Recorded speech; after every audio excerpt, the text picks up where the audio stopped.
I'm calling to order this hearing. This is a public hearing of the Committee of the Whole of the Council of the District of Columbia. I'm Phil Mendelson, Chairman of the Council and Chair of the Committee of the Whole. Today is Monday, February 27th, 2023. The time is 1:16 in the afternoon.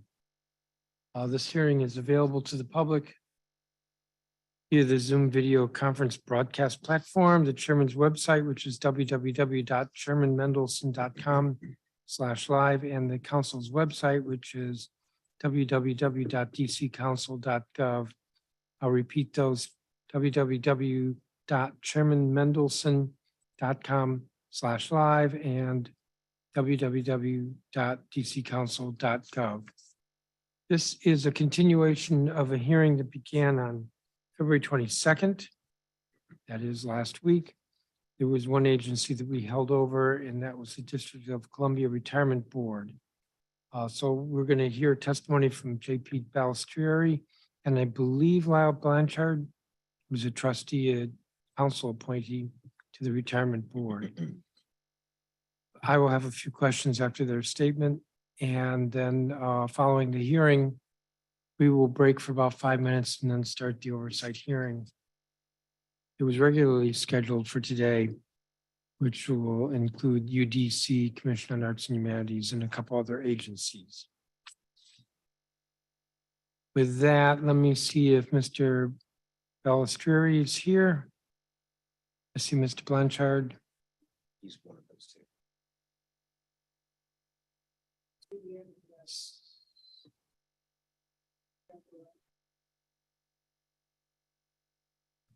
Looks like you just came alive. So when you're ready, why don't you begin your testimony?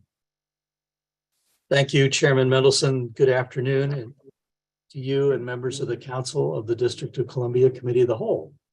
I am Lyle Blanchard, trustee and chair of the DCRB's, the District of Columbia Retirement Board's Legislative Committee.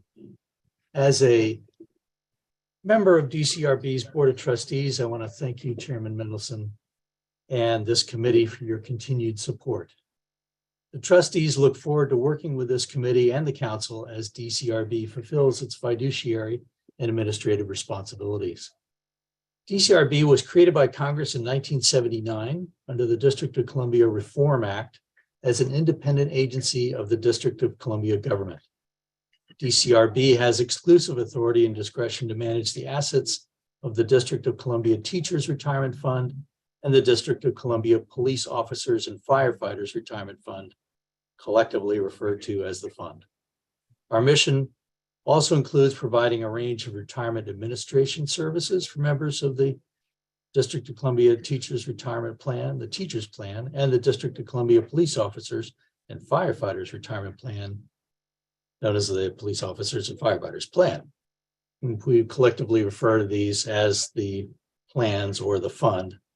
And we provide those services throughout the lives of the members and the lives of their eligible survivors. I'm pleased to report that DCRB continues to be a fully funded retirement system with the plan's aggregate actuarially funded status at 109.9% as of September 30, 2022.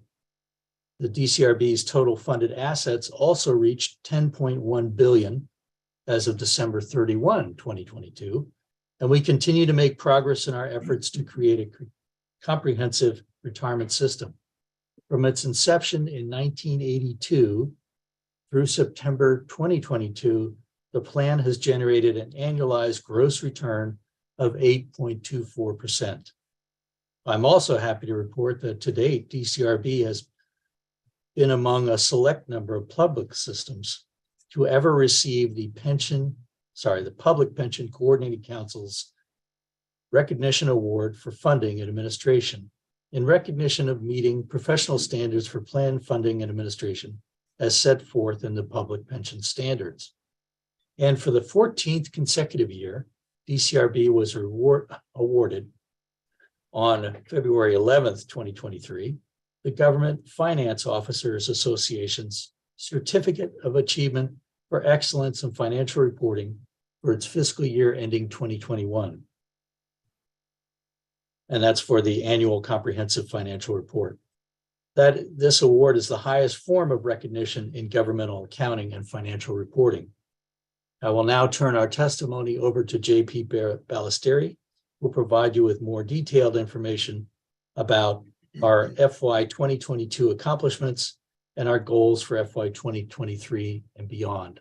I'm available after the testimony to respond to questions. Thank you. Thank you, Mr. Blanchard. Thank you, Trustee Blanchard. Good afternoon, Chairman Mendelson and members of the Council of the District of Columbia Committee of the Whole. I am JP Ballestieri, the Executive Director of the District of Columbia, the DCRB. And on behalf of DCRB, I want to thank Chairman Mendelson and this committee for your time today. Joining me as part of our team on the call will be Munetsi Musara, the CFO, Patrick Sam, the CIO, Daniel Hernandez, Pension Administrator, Ram Murthy, Director of IT, and Tom Vicente Bolton from Bolton, our actuarial services provider. Since our last performance hearing on February 25th, 2022, progress has been made in several areas of DCRB, and I would like to provide you with a summary of our accomplishments over the past year, as well as our objectives and priorities moving forward. DCRB's mission is to lead by serving others, and that includes two overarching goals: to prudently invest the assets of the fund for the exclusive benefit of its members, and to provide plan members with accurate and timely annuity payments and best-in-class services. DCRB's priority is to invest and manage the fund, which is held in trust for the exclusive benefit of all plan members and their eligible survivors and beneficiaries. The assets of the fund must only be used to pay benefits to plan members and of course, the reasonable associated administrative expenses. DCRB's Board of Trustees and DCRB staff, who are required in good faith to discharge their responsibilities solely in the interest of the plan members and beneficiaries, must always continue to work collaboratively to maximize returns as well as manage and mitigate risks to the fund. In serving our mission and priority, it is imperative to focus on the organization's employees and their needs and objectives to optimize the operational efficiencies. As Executive Director, I exercise comprehensive organizational review and action by taking a bottoms-up approach in operating an organization. In other words, I apply a consultative style in decision-making, organizational change, and leadership in which employee participation is promoted and empowered at all levels of the organization. Since joining DCRB in September of 2021, it has been customary for me to frequently meet with each of the department managers and their team members to understand objectively how each department and their staff integrate with other departments and their teams in performing cross-functional duties across the agency. The most important part of this frequent process is to work with key leadership personnel in various departments, as well as supporting staff, to constantly identify and understand strengths and weaknesses across the agency's operations to be properly responsive in deploying solutions. To date, this approach has permitted DCRB to identify and implement actions to be taken for organizational needs, efficient allocation of personnel teams, as well as the required processes and policies to improve cross-functional efficiencies among departments across the agency.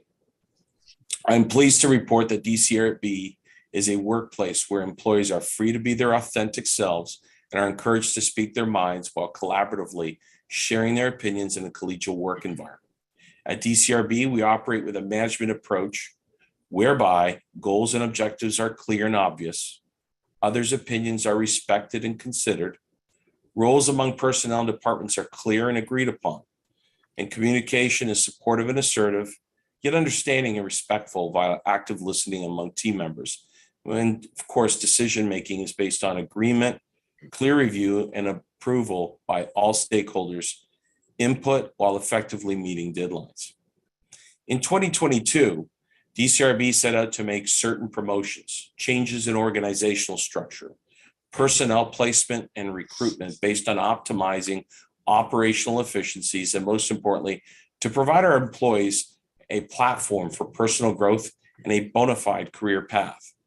We filled both internally and externally 25 vacancies in fiscal year 2022, another 4 vacancies in the last quarter of calendar year 2022, and 5 additional positions in the calendar year to date of 2023, including but not limited to the positions of general counsel, senior counsel, the director of internal audit, director of communications, as well as procurement staff.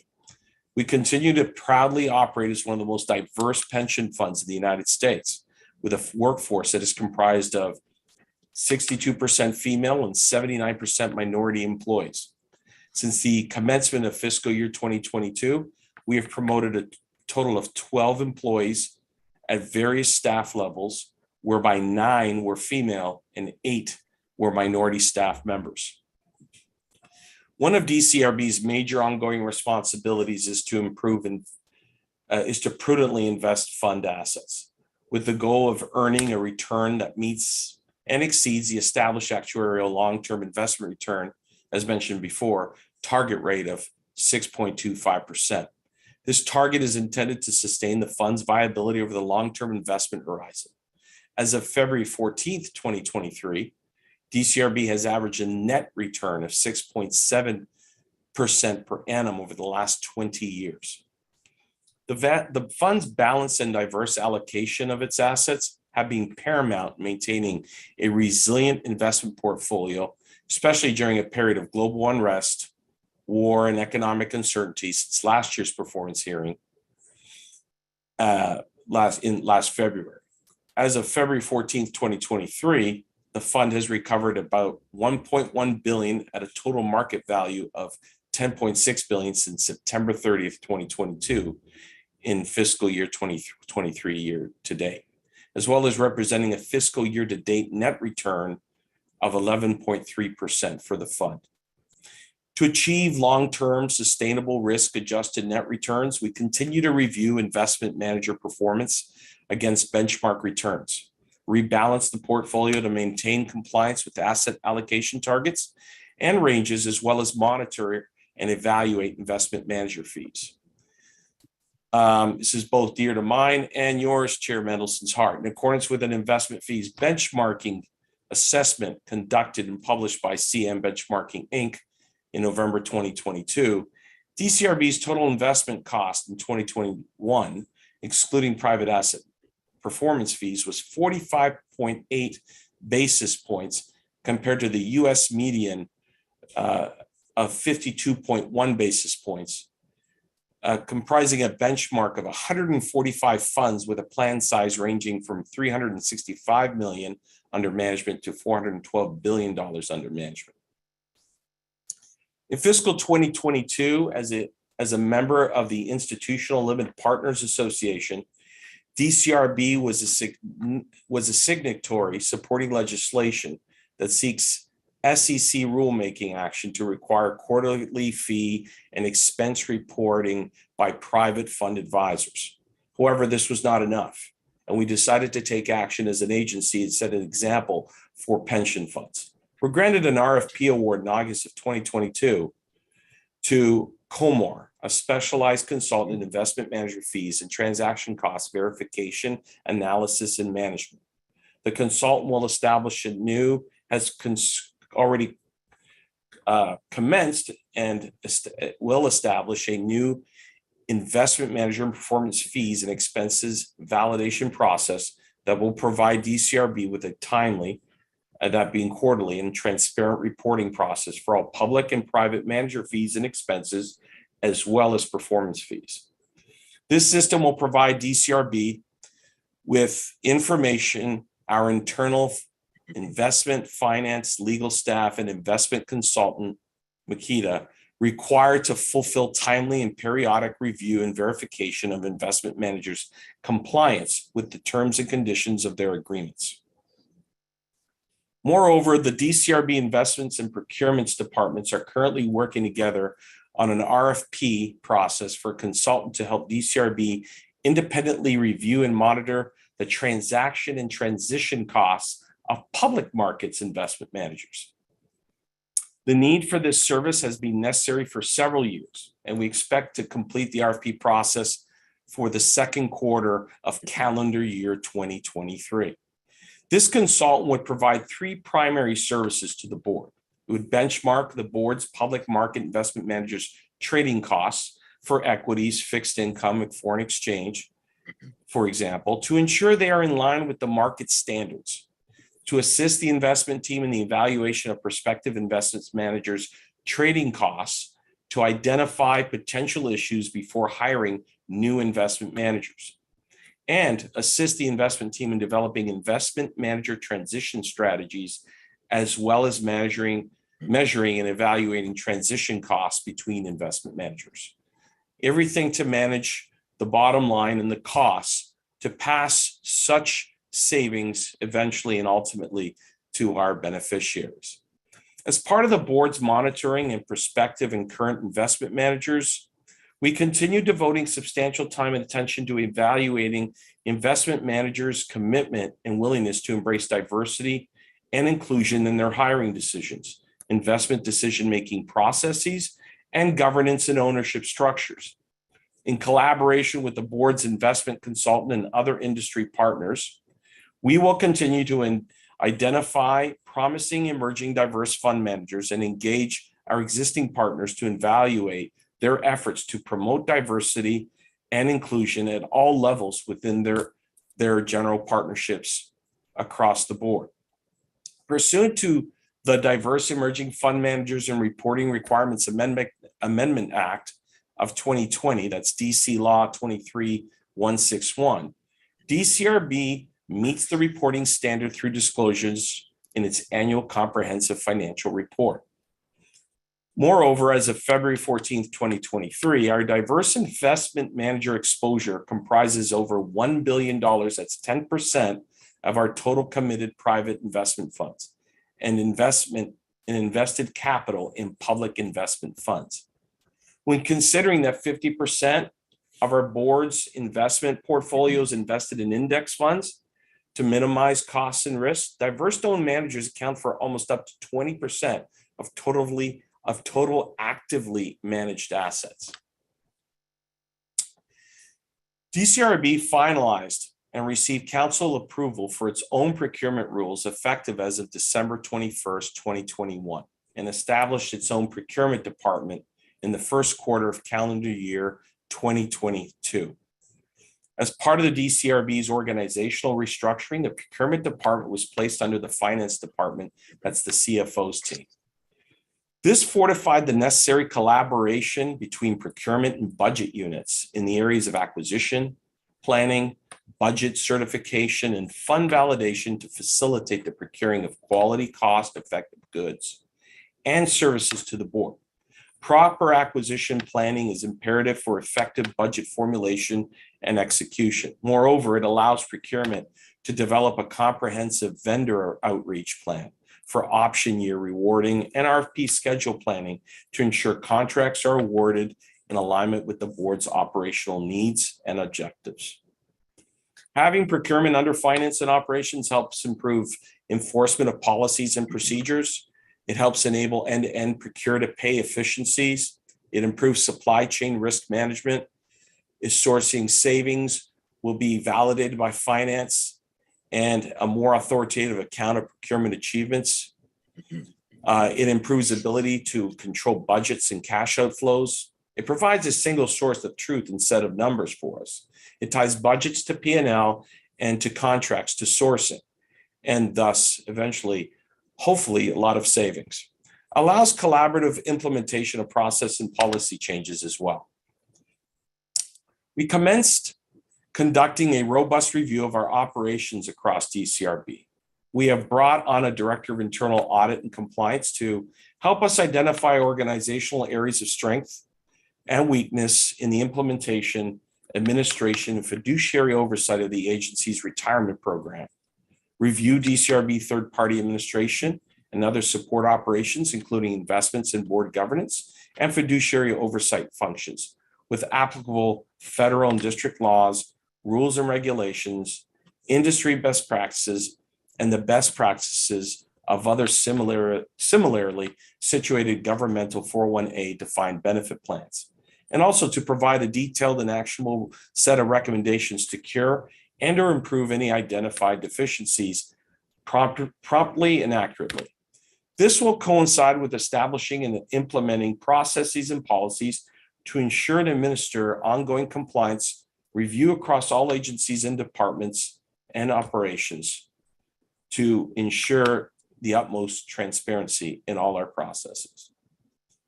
The board's independent actuary conducts an actuarial evaluation each year to determine the funded status of the plans. As you know, 109.9% as of the end of last fiscal year, September 30th, 2022, as mentioned by Trustee Blanchard, and to identify the district's contribution to the fund.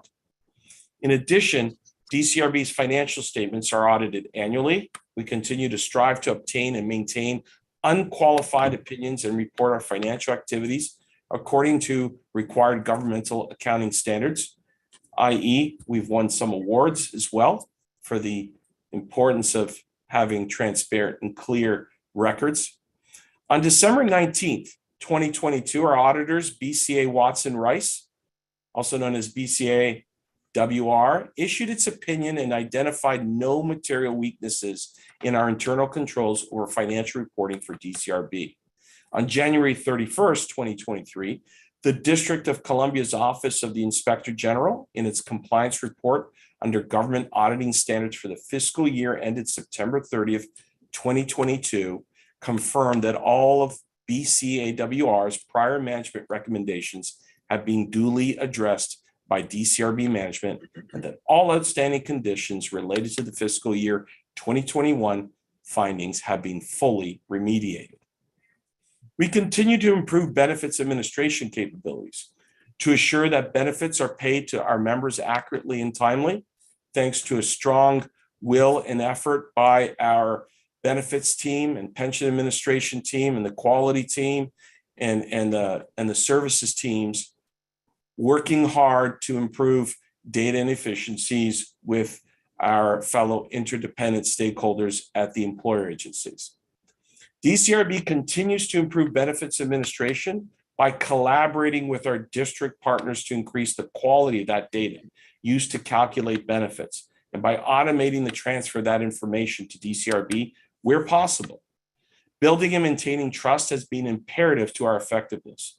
Our goals to improve stakeholder trust are focused on defining and achieving a meaningful balance between flexibility and consistency in our processing as well as our communications.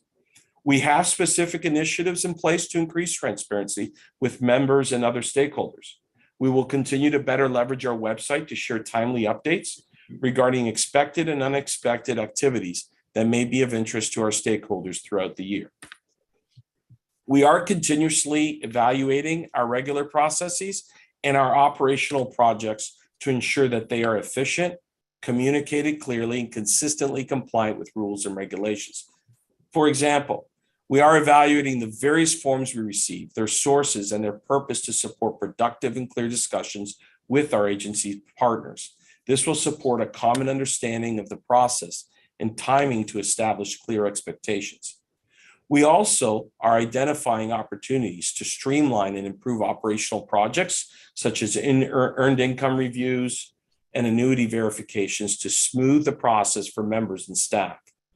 In addition, we continue to work closely with our stakeholders as DCRB implements strategic planning initiatives. We continue to collaborate with DCPS, DCHR, FEMS, and MPD on individual participant issues as risk populations are identified, and to support orientation and retirement workshops for their employees.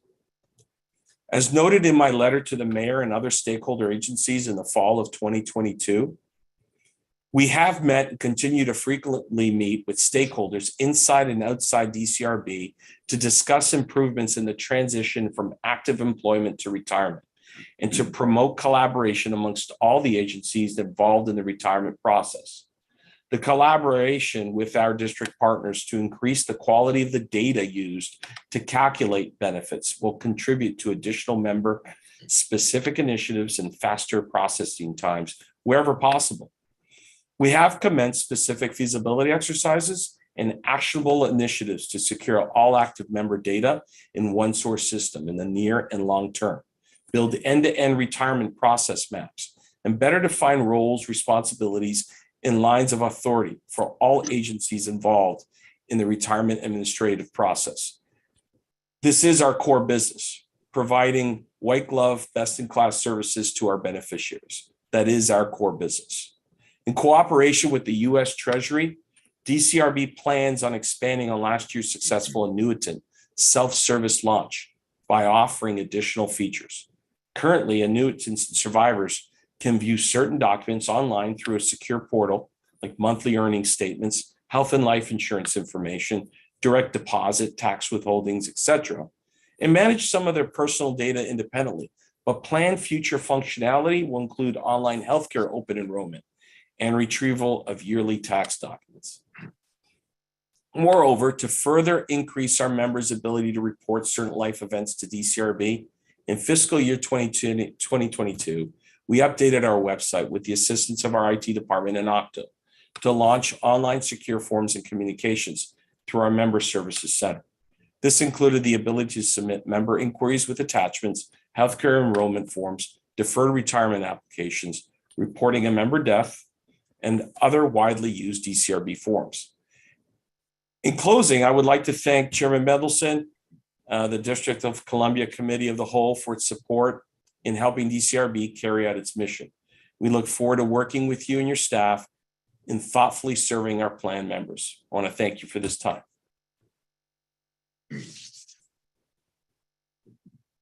Thank you, Mr. Balistreri. I had a couple of questions for you about related to vacancies. Sure. We had submitted questions before the hearing. You were good enough to respond. I asked this question last year. What do you mean when you say that the chief operating officer status is TBD, which I assume means to be determined? Right. A year ago, the answer was to be determined. This year, it's to be determined. What's going on here with the chief operating officer? Sure. First of all, we're still deliberating on whether we need one. Less is more. It's about people and process. Although we have it in our budget, we are still in determining whether that's going to be the title of a person we might need. But as we do have the build bottoms up approach in feasibility, after 16 months on the job with my cross-functional set of teams, we've been in evaluation of our needs and prioritizing our needs. And we have been able to functionally, efficiently have a lot of the operations pieces integrated with the CFO's office, with the finance and operations team, including things like that would naturally be under operations like procurement.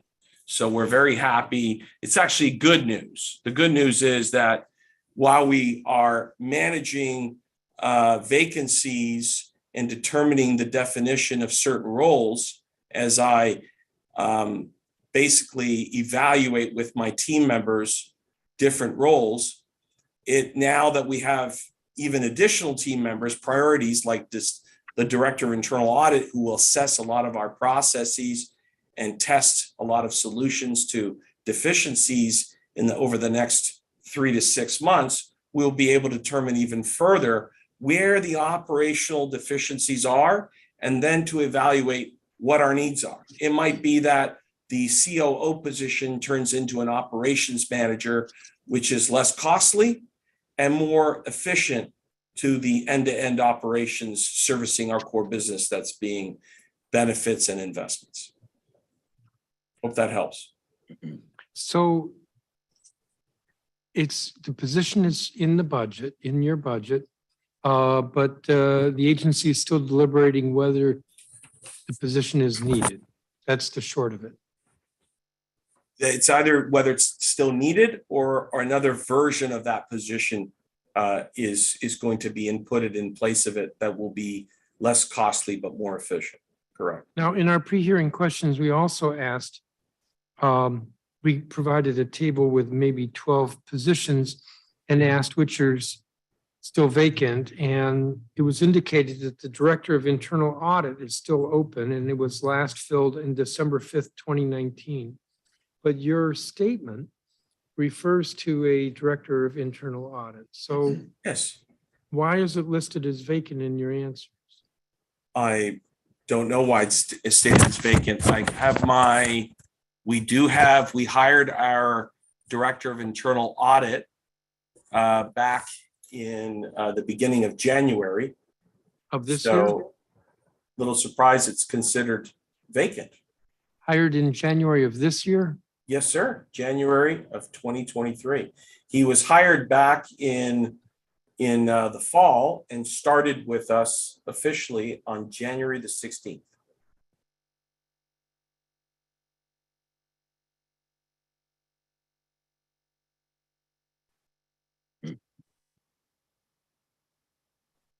Okay. Why did it take so long to fill that position? When you were before us a year ago, you indicated you thought the position would be filled by July. Yes, and one of the market constraints were finding the right person for the job that was willing to move into DC, and at the same time, it's a very competitive labor environment, especially in the internal audit and CPA arena, to find top quality people that are available and to also make the move into DC. And it took a while longer because of the labor market constraints and the lack of participation in the labor market, as you know. So was this somebody you hired who lives in DC or somebody who moved here? Someone who moved here. How many vacancies do you have in the agency right now? Let me see if my current amount of vacancies we have to date. Manetzi, do you know the total vacancies right now? I believe they're approximately. Go ahead, Manetzi. This is Manetzi Musara, CFO. I believe we have approximately 20 vacancies. Right.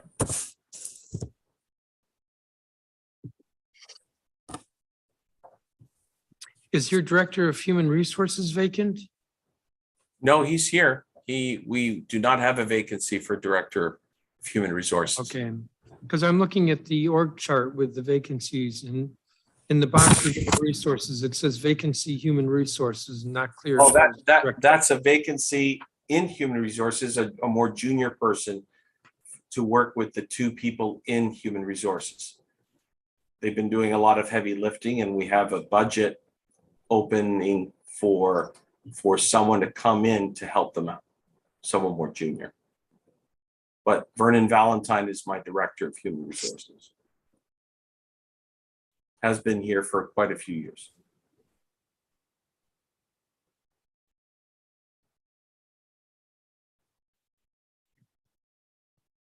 In your answers to our pre-hearing questions, you indicated that the Office of the Inspector General is in the process of conducting an evaluation over the closing out of previous negative audit findings. This year's ACFR for the government indicates that the previous negative findings have been cleared. Correct. Your statement seemed to indicate that they've been cleared. Completely cleared, nothing left? Nothing left, all conditions satisfied and cleared. As well And as didn't this include a restatement of the financial position or the financial statements going back a number of years? There was no restatement, Chairman Mendelson. What was that? There was no restatement. But it did Absolutely require It going back. required us to look at last year as part of the FY21 audit. We had a company come in and do a review of the beginning and ending balances for the prior years, and in their Prior review, years. prior years, correct. And in that Yes, going review, back it was roughly. deemed that no restatement was required. The balances, the ending and beginning balances rolled properly from year to year. But it was going back a number of years, like maybe even a decade, We went back 5 years. 5 years. Give me just a moment.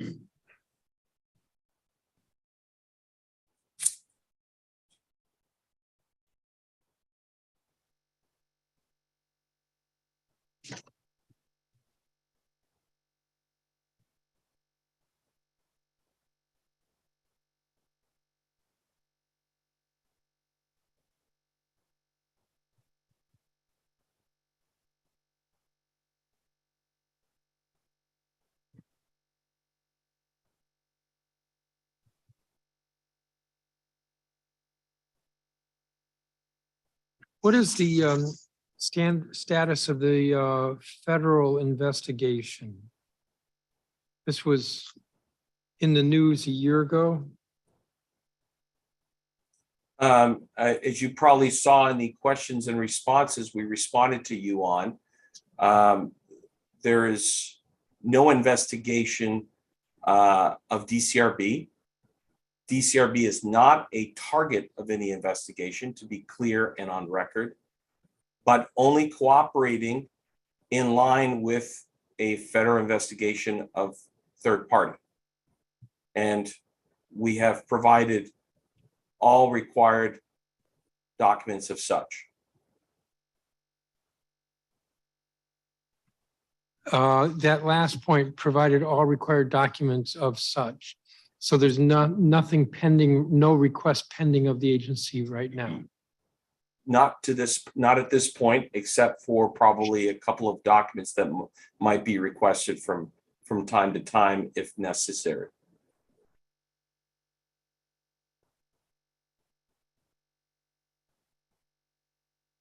DCRB is always cooperative with any federal or other agencies that require any cooperation from us. But just to reiterate, Chairman Mendelson, we are not a target of any investigation. And we have that confirmed.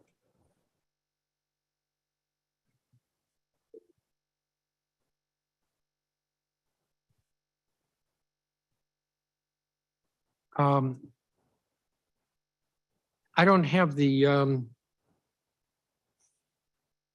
I don't have the data in front of me, but in the past, I've asked about investments in carbon assets, in carbon producers. What is the status of your investments in that sense? And do you understand what I'm asking in a somewhat incoherent way here? I think what you're asking is, what is the board's exposure to fossil fuels, like you asked last year? Yeah. Is that what you mean? Yes. Sure. Patrick Som, our CIO, should be online. Patrick, are you online? What's the last name, Guzman? We're checking. What's the last name? Guzman? Som, Patrick Som. Should be allowed in, as well as Vernon Valentine, our head of HR.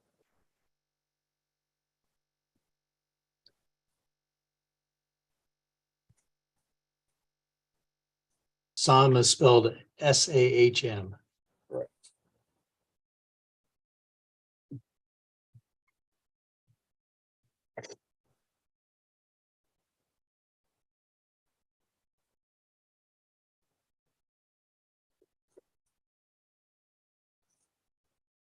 Vernon?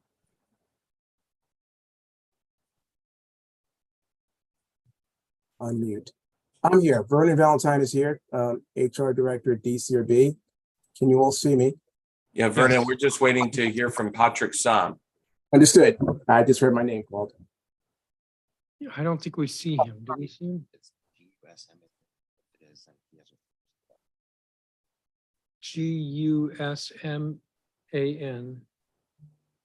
Could be. He hasn't clicked the button to be admitted. Hold on 1 second. Okay, so what I'll do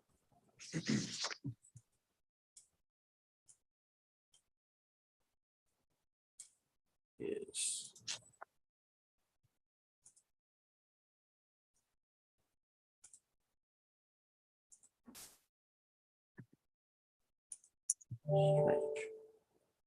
I asked a question last year in the context of divestment from fossil fuels. Mhm. As of So- September 30th, a year ago, meaning 2021, no exposure to 200, to the top 200. So I can give you a sense of where we are. Out of our publicly traded energy sector exposure, we maintain from this year a total exposure as of the end of December 31st, 2022, a total exposure of approximately 3.1%, including direct and indirect public energy investment exposure. That's energy sector exposure in fuels, fossil fuels.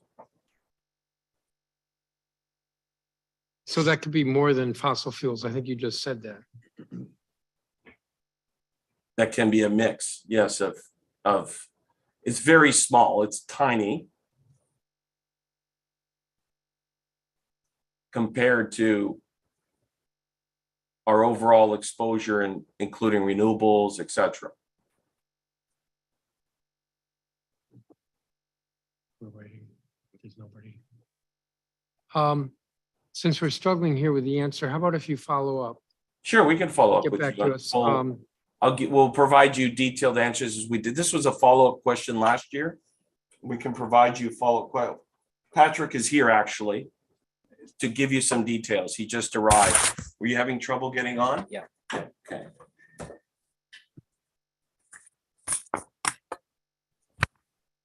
Should probably take the blur off.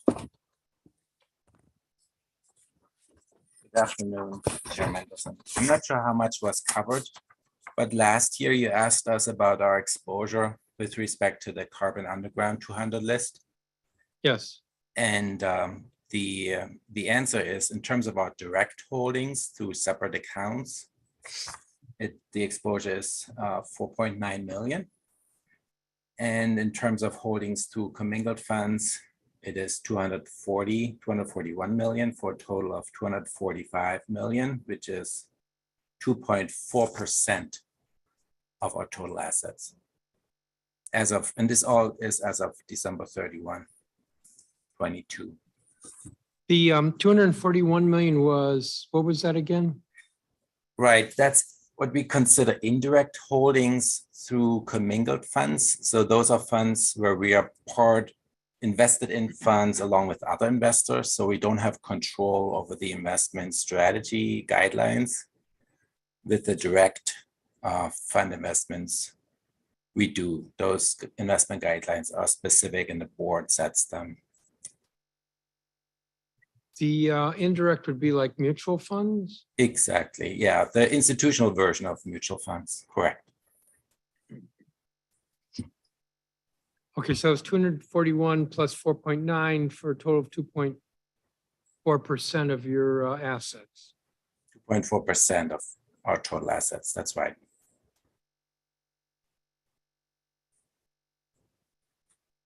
Thank you.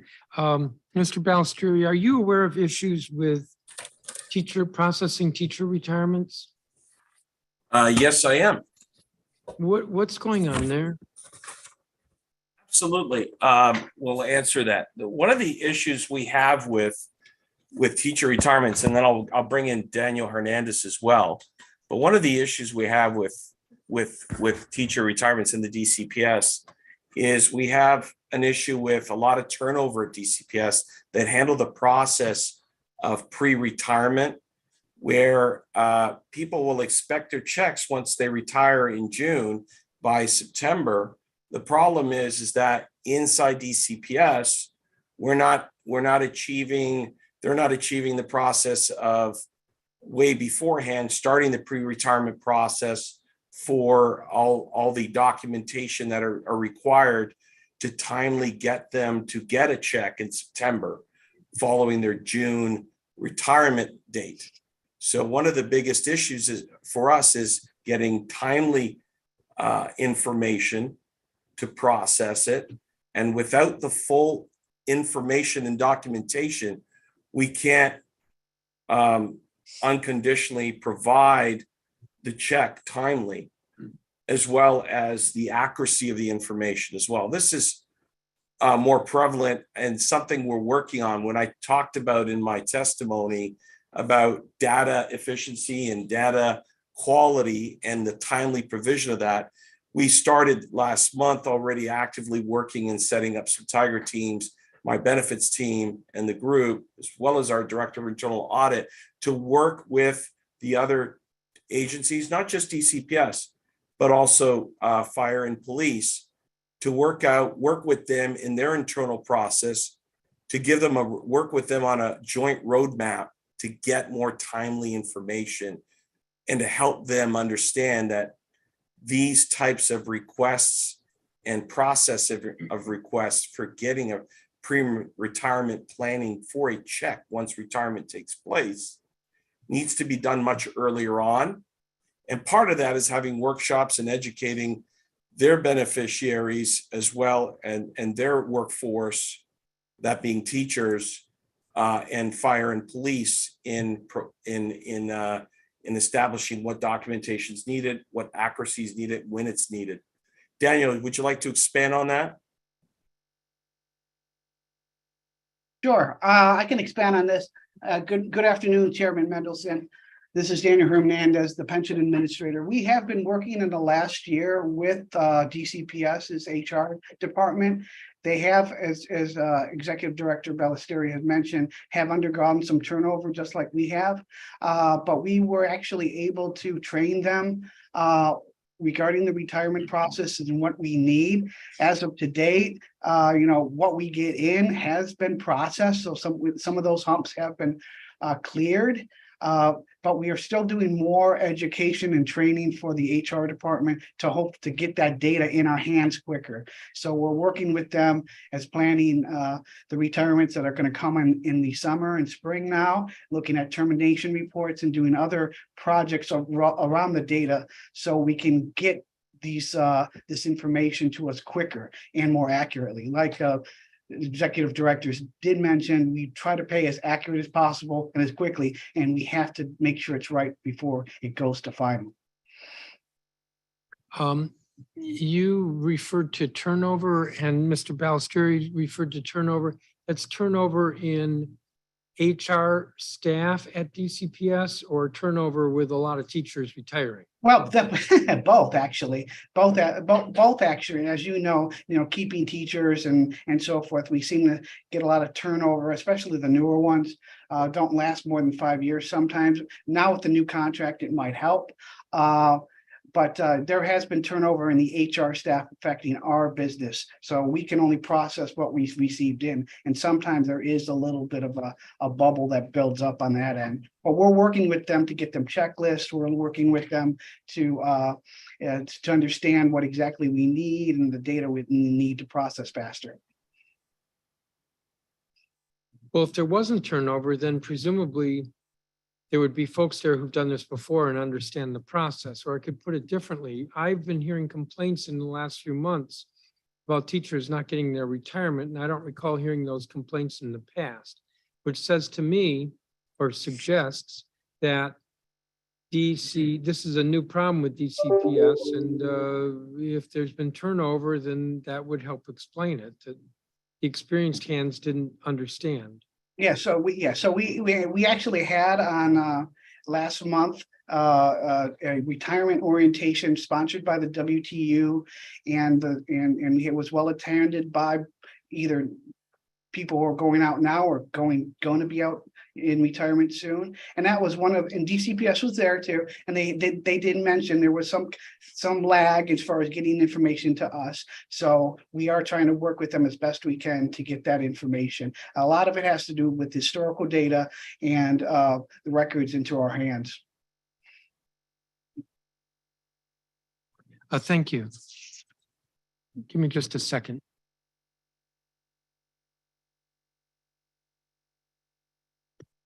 Mr. Ballesteri, what is your agency's current telework policy?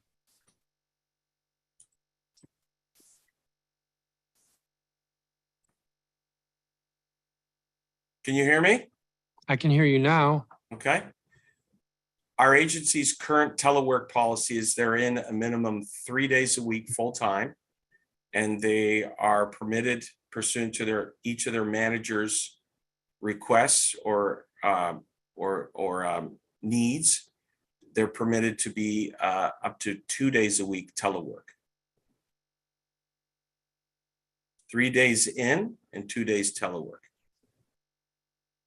And that 2 days is if the managers agree that works. as needed. Correct, in-house or working from home.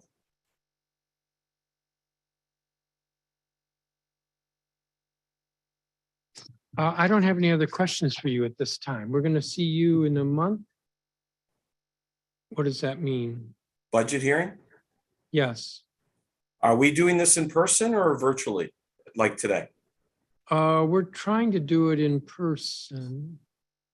And April 6th is when you're scheduled. Okay. So actually, you already know, what is the actuarial amount that the district has to pay? How much of an increase is it, if it is?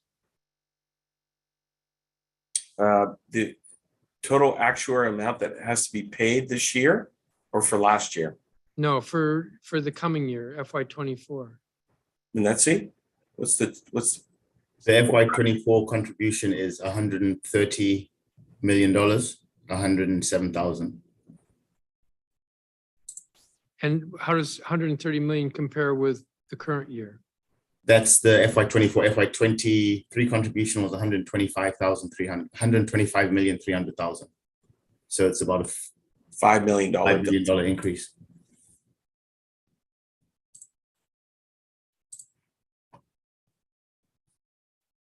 Okay. Thank you very much. You all are excused. I'm going to adjourn this hearing, and we're going to take a few minutes to set up for the next hearing. Thank you, Thank Mr. you. Balistreri, and thank you, Mr. Blanchard. Thank And you. The time is 2:08, and this hearing is adjourned.